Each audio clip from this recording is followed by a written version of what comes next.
everyone. This is Doug Kenny here. I'm here with my coach and mentor, actor Andy McPhee, and we welcome Michael Seymour to Tales from the Rails. Hey, Michael, how you doing? G'day, Michael. G'day, guys. Yeah, thanks for joining us from, well, tell us exactly where you are right now. Right now I'm in Kisii County in Kenya. Oh, wow. Okay, interesting. We'll get more to that later. Doug's in Arizona. I'm in Los Angeles. And just for those people who may be first-time viewing, Tales from the Rails started through Doug and myself have a lot of other social media platforms for, inspiration. A lot of one called Relentless and Unstoppable, which is for people dealing with life circumstances. We have one on pro wrestling because I used to be a pro wrestler. That was Doug's idea. We had, and this one about trains with railway men sharing their journey of their time in the railways, because I spent 14 years in the railways in Australia. And now I'm living in Los Angeles. I've been an actor for 30 years, but I still have a passion for trains. And Michael is our first interview from Africa. So it's really cool, Michael. And you're actually an Aussie from Perth, correct? That's correct. Well, I grew up in the hills in Mundaring, and I was living in Kalgoorlie before we came here. Oh, wow. Now, Kalgoorlie, she was a bit of a Wild West town in its day, right? Yes, it was. It still has that flavour to it. Yeah, right. I'm sure back, like if I went back, say, 40 years ago, the flavour would have been a lot stronger.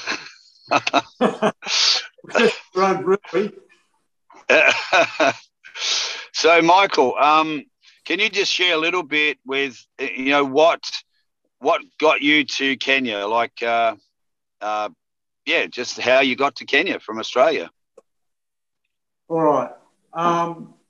My journey to Kenya came it's because of my faith, okay? I'm a disciple of Jesus.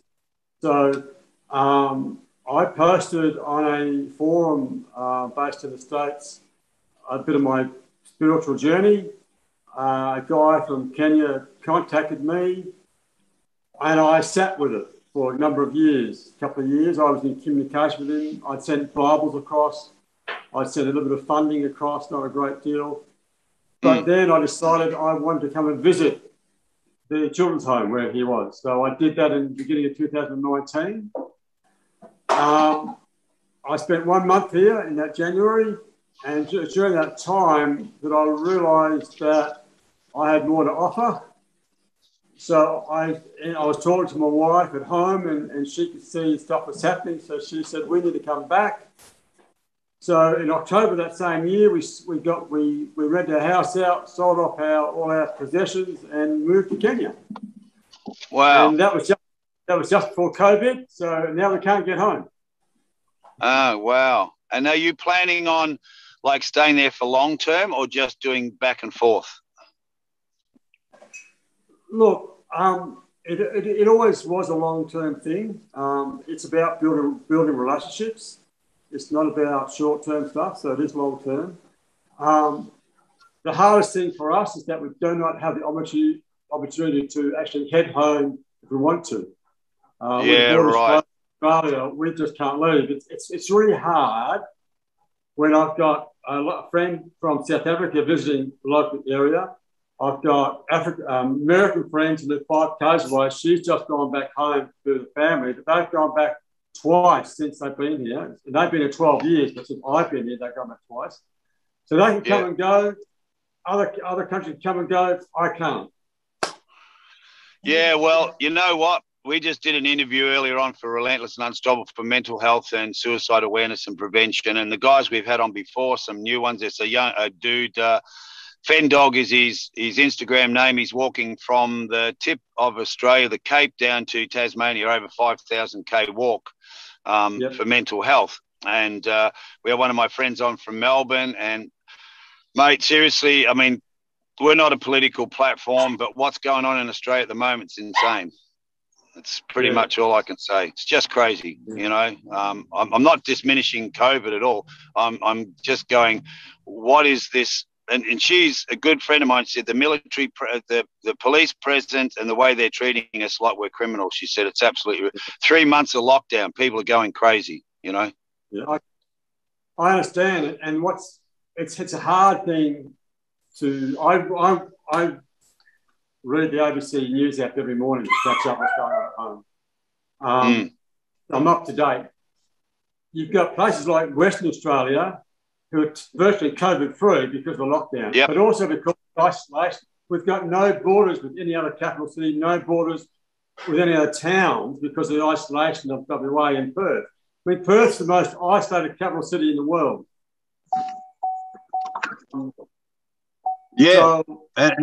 So that's a good thing, and our Premier has done the right thing. He's won a huge victory in the local election across there, decimating the opposition party because of his stance. But he's also blocking out locals from coming home from the East Coast, which is very hard. Yes. Yeah, which is what Queensland's done the same thing. They've closed their borders and they pretty much don't have a problem with COVID at the moment. But Sydney and Melbourne, they're just like, it's just crazy. But obviously, you know, we're not, this conversation is more about trains and railways, but we have to talk about what's going on in the world because it's affecting everybody, like just affecting everything. Something I'm just going to mention to you, I actually have a friend, his name's Kennedy. I may not pronounce his name correctly, Kennedy Okayama. He's a preacher from Kenya. I met him randomly on Facebook many years ago. Now, I don't know exactly where he is in Kenya, and I've done the same. I've sent him some money here and there, and but you know, I can't tell you exactly where he is. I'm not sure, but yeah, it's funny how you're in Kenya with that purpose, and I, you know, made friends with this gentleman as well. From Kenya is a preacher there. So I might take a trip over there one day, and hopefully you're still not locked in there, mate. Hopefully you've been home by the time. I can go anywhere else in the world. I can go anywhere else in the world, just can't go home. I know, it's ridiculous. Like, it really is ridiculous. But anyway, let's get on to you. So, Michael, how did you get started in the railways? Well, that's a double-pronged answer for me, because I actually started in the stores branch of the workshops in 1976 as a clerical assistant. I was there for just under a year, but then I decided it wasn't for me. I then did 18 months as a trace mechanic, and that didn't work out.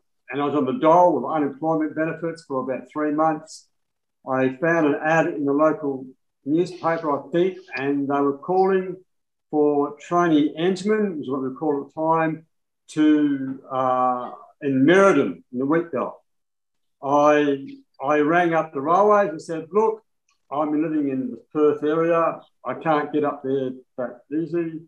And they said, just go to the Westrel Centre, which is where the administration was in Perth, in East Perth there, on a certain day, a certain time. And I did that, and I got the job. I had no idea what a trainee engineman was.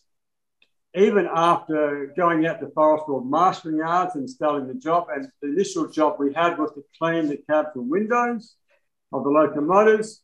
And I remember very clearly sitting there one day with another cleaner, another trainee engineman, talking about it, sitting in the seats, the driver's seat, and because we had to drive, the locos would drive both ways from one cab. So we were both in the seats. And he said to me, you realise you're going to become a train driver? I said, no. I had no idea that I was going to become a train driver. It was just a job. That's funny. That's hilarious. Wow. Well, that's what they used to call them, cleaners, because you cleaned. And trainee engineman, yes, and then you become a fireman, which is just the old term, obviously, from the steam engine days. But it's funny you said that, because we had an interview with another driver, and I forget quite who it was now. It might have been a New South Wales driver who's still driving. Even, I think he said the same. He was in other different jobs, and when he joined, he said, I really had no idea what I was getting into. He said, no idea whatsoever. And he said, 13 years later, here I'm driving trains over, you know, a mile and a half long and, you know, 30,000 ton. He said, that's not what I thought I was going to be doing, but he loves it. He loves the job. Yeah. Look, I was saying to Doug while we're waiting on you that being a railway, being an engineman, it gets in your blood. Gosh, yeah. And you've been on railways, you'd understand that. Yeah, 100%. Like even my young boy who lives in Melbourne, Australia, with his mum, every time I go back, I just started taking him out. I wasn't actually taking him out to see trains. I was taking him out with me for me to see trains, but I didn't tell him that. And then all of a sudden he started taking an interest and he started his own Facebook page, Instagram page, and he goes out with his mum. And when I'm there, we go video trains. And the funny part is one of the guys a driver from Sydney, started seeing our posts on social media about trains. So he's a driver in New South Wales. So he connected up with me and said, hey, man, seen your posts. I'm a driver. I'd, you know, love to start following. I said, oh, great. So what's happened, he's become a really close friend. He messages my son all the time, Cades. And what's happened is Caden lives in the outer suburbs of Melbourne. He knows when Shane's coming down, so he makes sure he's at the platform knowing when the train's coming. So they're both videoing each other as the train goes past. Like, it's cool. And he sends a lot of videos to him. And so, yeah, it's cool. You're right. It's in your blood. You can't get it out.